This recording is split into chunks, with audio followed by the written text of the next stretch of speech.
Baik, sebelumnya saya awali. Assalamualaikum warahmatullahi wabarakatuh. Kami dari kelompok 1, yaitu yang beranggotakan Dewi Latifah dengan NPM 2013-024017 dan saya sendiri Yudianto dengan NPM 2013-024021 dan Diana Yosita dengan NPM 2013-024031. Pada kesempatan kali ini, kelompok kami akan mempresentasikan terkait materi ekologi hewan. Kemudian, pokok pembahasannya sebagai berikut. Yang pertama yaitu ada habitat dan mikrohabitat, yang kedua medium dan substrat, yang ketiga relung ekologi asas eksklusi, dan yang keempat persaingan dan pemisahan relung, yang kelima ekivalen ekologi, yang keenam pergeseran ciri.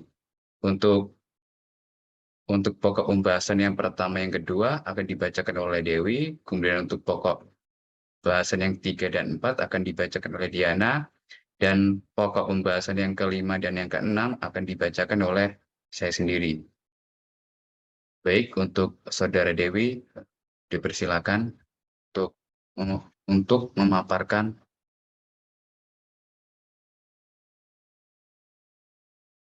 Baik, terima kasih kepada moderator. Di sini saya akan menjelaskan mengenai habitat dan mikrohabitat. Next.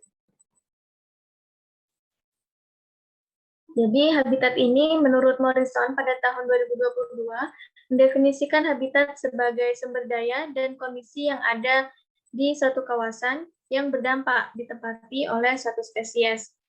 Nah, habitat ini merupakan toleransi dalam orbit di mana suatu spesies itu dapat hidup, termasuk faktor lingkungan yang cocok dengan syarat hidupnya.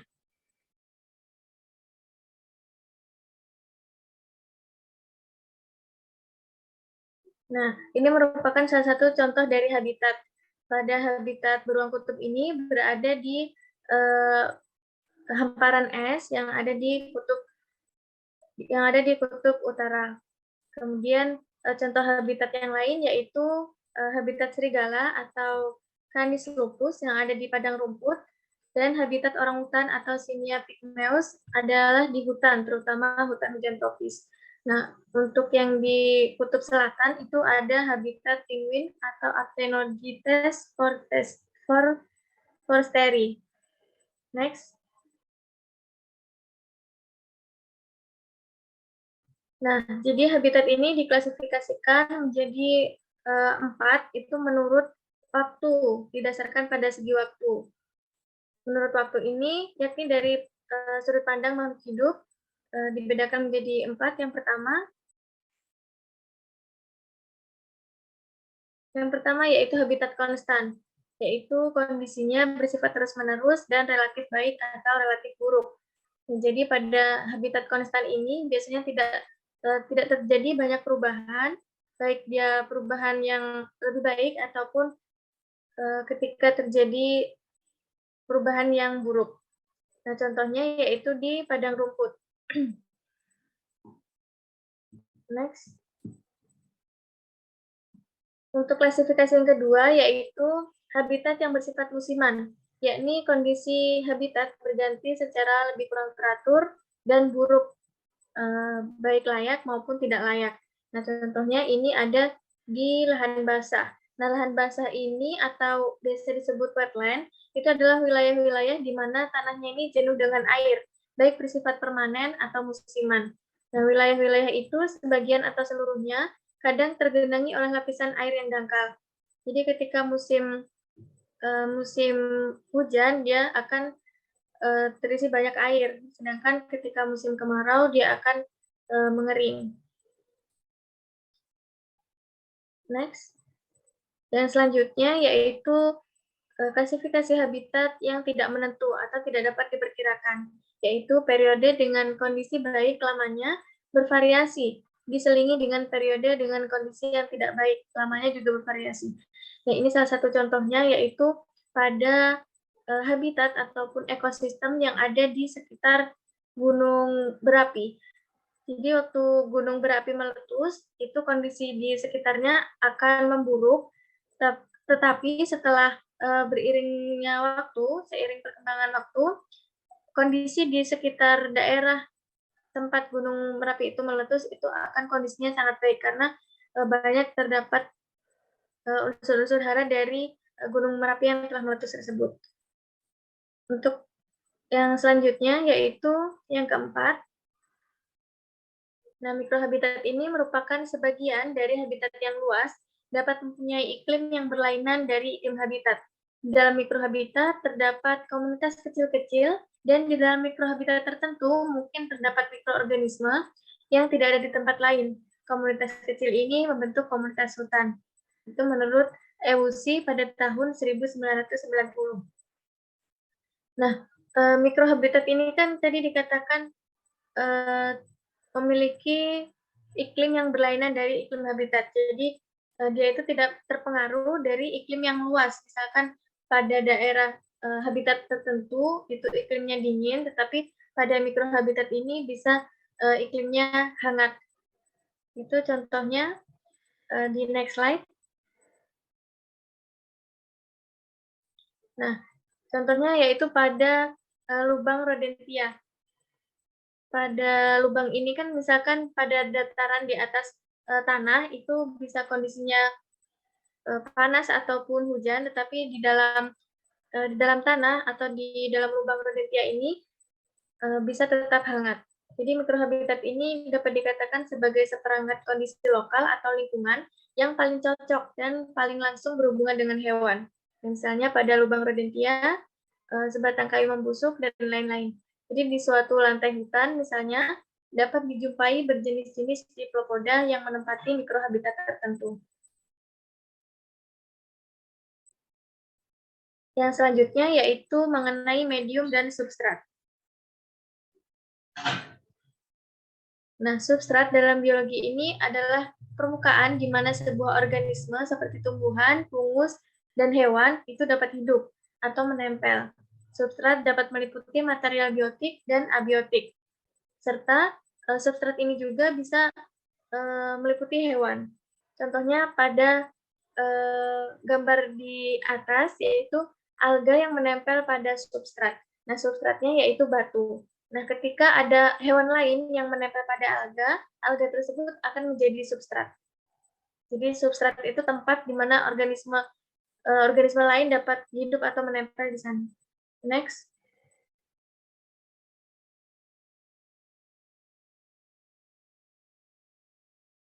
Nah, substrat itu sebagai tempat tumbuh atau medium dan sumber nutrisi bagi mikroba. Contohnya ada pada tanah ya sebagai substrat bagi tumbuhan dan sebagai tempat tinggal bagi hewan. Nah, pada tanah ini kan tumbuhan dapat hidup dan mengambil zat hara daripadanya. Nah, di tanah juga hewan itu dapat tinggal di dalamnya, seperti contohnya cacing ataupun rodentia tadi. Jadi substrat itu dapat sebagai tempat tumbuh atau medium.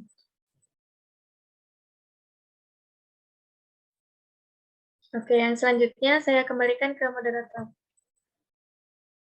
Baik, terima kasih untuk Dewi. Selanjutnya untuk Saudara Diana, dipersilakan untuk memaparkan. Selanjutnya adalah relung ekologi. Next. Jadi, relung ini merupakan posisi atau status suatu organisme dalam suatu komunitas dan ekosistem tertentu yang merupakan akibat dari adaptasi struktural, tanggap fisiologis, serta perilaku spesifik organisme itu. Jadi, relung ekologi ini bukan hanya dilihat dari tempat tinggalnya saja, namun dilihat dari peranannya dalam komunitas, misalnya kedudukan pada jenjang tropik makanan. Next. Ada 3 aspek relung ekologi. Yang pertama adalah relung habitat. Istilah relung pertama kali dikemukakan oleh Joseph Grinnell pada tahun 1917. Menurut Greener, relung merupakan bagian dari habitat yang disebut dengan mikrohabitat. Dengan pandangan seperti ini, Greener mengatakan bahwa setiap relung hanya dihuni oleh satu spesies saja. Pandangan relung yang dikemukakan oleh Grinnell inilah yang disebut dengan relung habitat. Next. Yang kedua adalah relung tropik. Relung tropik ini menekankan pada hubungan energi atau aliran energi pada tingkat tropik. Charles Elton pada tahun 1927 menyatakan relung merupakan fungsi atau peranan spesies di dalam komunitasnya. Maksud dari fungsi dan peranan ini adalah kedudukan suatu spesies dalam komunitas dalam kaitannya dengan peristiwa makan dan dimakan dan pola interaksi yang lain. Relung seperti ini disebut dengan relung tropik. Contohnya seperti pada gambar di bawah merupakan tropik aliran energi. Misalnya jika kita mau menyatakan relung tropik dari tikus sawah, maka kita harus menjelaskan bahwa tikus itu memakan apa dan dimakan oleh siapa. Kemudian tikus ini merupakan herbivora, karnivora, atau omnivora, serta apakah dia bersifat kompetitor atau sebagainya. Contoh seperti ini merupakan contoh dari relung tropik. Next. Ya, next. Yang ketiga, relung multidimensial. Candage pada tahun 1980 menyatakan bahwa relung ekologi merupakan gabungan khusus antara faktor fisiko-kimiawi dengan kaitan biotik atau peranan yang diperlukan oleh suatu spesies untuk aktivitas hidup dan eksistensi yang terus-menerus di dalam komunitas. Dengan kata lain, relung multidimensi ini merupakan gabungan dari relung habitat dengan relung tropik. Contohnya pada gambar di bawah, relung multidimensial pada tikus ini, misalnya untuk menyatakan relung multidimensial dari tikus sawah, berarti kita menjelaskan mikrohabitatnya dan sekaligus menjelaskan tentang apa makanannya, siapa predatornya, dan lain sebagainya. Jadi dia membahas tentang habitatnya sekalian dengan peranannya. Next. Selanjutnya adalah asas eksklusi persaingan dan pemisahan relung. Next. Yang pertama, asas eksklusi persaingan relung. Menurut Gauss pada tahun 1934, menyatakan bahwa dua spesies yang menempati relung yang sama dalam lingkungan yang homogen tidak bisa hidup berdampingan. Mereka akan bersaing untuk mendapatkan sumber daya yang sama. Artinya itu, satu relung hanya bisa dihuni oleh satu spesies saja. Jadi, eksklusi persaingan ini merupakan peristiwa satu spesies akan memanfaatkan sumber daya dengan lebih efektif sehingga spesies lain akan menurun atau bahkan punah. Contohnya, pada gambar di bawah, dalam satu relung dihuni oleh dua spesies Paramecium, yaitu Paramecium aurelia dan Paramecium caudatum. Jadi bisa dilihat pada grafik yang di bawah, bahwasannya Paramecium aurelia mengalami peningkatan populasi karena ia bisa memanfaatkan sumber daya dengan efektif. Sedangkan Paramecium caudatum mengalami penurunan. Nah, contoh dari ini merupakan contoh eksklusi persaingan relung. Next. Kemudian, asas eksklusi pemisahan relung. Pernyataan dari Gauss, beberapa spesies bisa hidup secara bersamaan dalam habitat yang sama. Spesies-spesies yang terdapat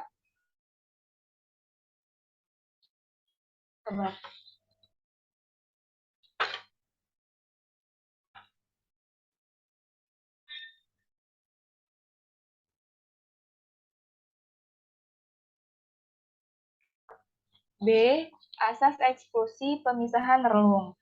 Berdasarkan koeksistensi dan pernyataan dari Gauss, beberapa spesies yang hidup secara bersama dalam habitat yang sama adalah spesies-spesies yang relung ekologinya berbeda atau terpisah. Artinya, relung ekologi dari beberapa spesies yang menyangkut dimensi sumber daya yang penting untuk pertumbuhan dan perkembangbiakan ya, harus berbeda dalam habitat yang sama. Contohnya adalah pada gambar ini merupakan pemisahan sumber daya burung Walber. Jadi, pada tahun 1958, Maj Arthur melakukan penelitian terhadap 5 spesies burung Walber, yaitu Capmay, Yellow Ram, Black-throat Green, Black Burnian, dan Bay-breasted di hutan konifer Amerika Utara. Burung Walber merupakan pemakan serangga yang menempati habitat yang sama, yaitu pohon cemara atau pohon pinus. Dengan menghitung jarak pada pohon, Maj Arthur membagi pohon ke dalam beberapa zona. Penelitian menunjukkan bahwa setiap spesies Walber memiliki posisi makan dan ruang yang berbeda pada setiap zona pohon. Capmay berada di zona luar di bagian atas, seperti pada gambar. Kemudian Bay-breasted makan sebagian besar di zona interior tengah, sementara Yellow Ram bergerak dari zona satu ke zona yang lainnya. Mungkin sekian dari saya kembalikan kepada moderator.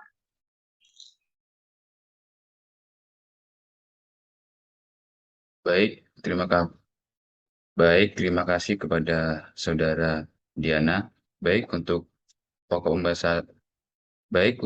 pembahasan selanjutnya yaitu ekuivalen ekologi yang akan saya bacakan.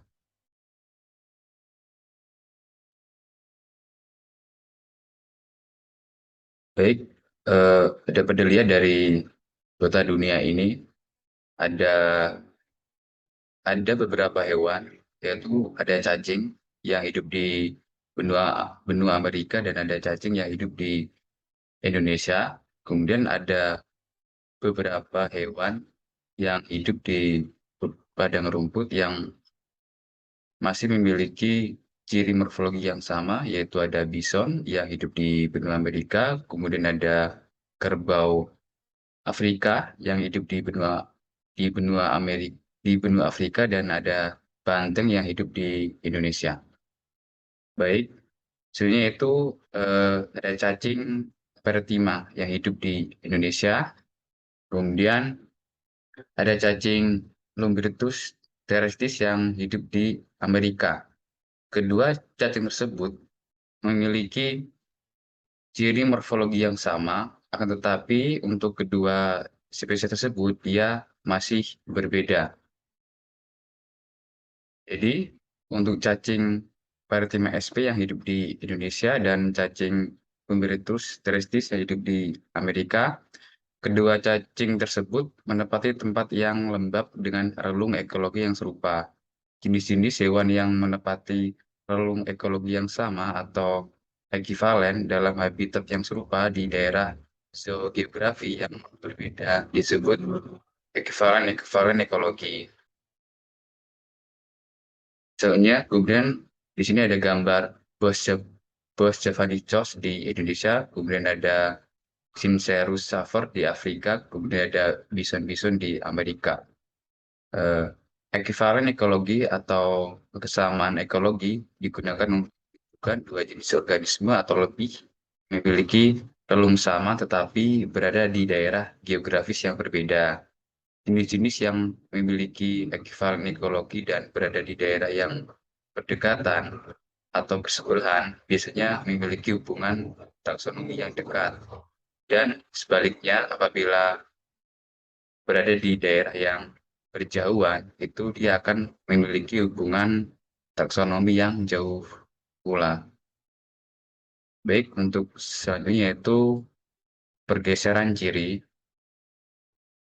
Spesies hewan yang berkerabat dekat satu marga atau genus misalnya dapat ditemukan pada habitat yang sama, simpatrik, atau ditemukan pada daerah penyebaran yang berbeda, alopitrik. Jika spesies hewan yang berkerabat dekat kogenerik ditemukan dalam keadaan simpatrik, seleksi alam akan menghasilkan ciri-ciri tubuh yang semakin mencolok perbedaannya di antara spesies-spesies itu, atau dikatakan mengalami evolusi divergen. Sebaliknya, apabila dalam keadaan alopitrik, seleksi alam akan menghasilkan evolusi konvergen, sehingga perbedaan ciri-ciri itu makin kabur.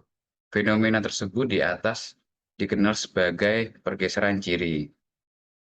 Baik, untuk selanjutnya itu ada evolusi divergen.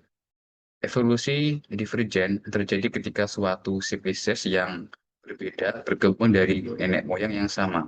Contohnya itu ada tupai antelop di Grand Canyon. Itu sebenarnya untuk tupai antelop itu dia memiliki nenek moyang yang sama. Akan tetapi karena isolasi geografis sehingga tupai tersebut menjadi spesies yang berbeda dari nenek moyangnya. Dan yaitu evolusi konvergen yang terjadi ketika dua spesies yang berkerabat jauh memiliki sifat atau karakteristik yang mirip. Contoh pada hiu dan lumba-lumba. Secara kasat mata, hiu dan lumba-lumba itu dapat mirip secara berkerabatan dekat. Akan tetapi sebenarnya hiu dan lumba-lumba itu termasuk kelas yang berbeda. Kalau hiu dia itu masuk ke kelas Pisces, sedangkan lumba-lumba itu dia masuk ke kelas mamalia. Baik, sekian dari presentasi kelompok kami. Apabila ada hal-hal yang tidak berkenan, saya mohon maaf dan saya akhiri. Wassalamualaikum warahmatullahi wabarakatuh.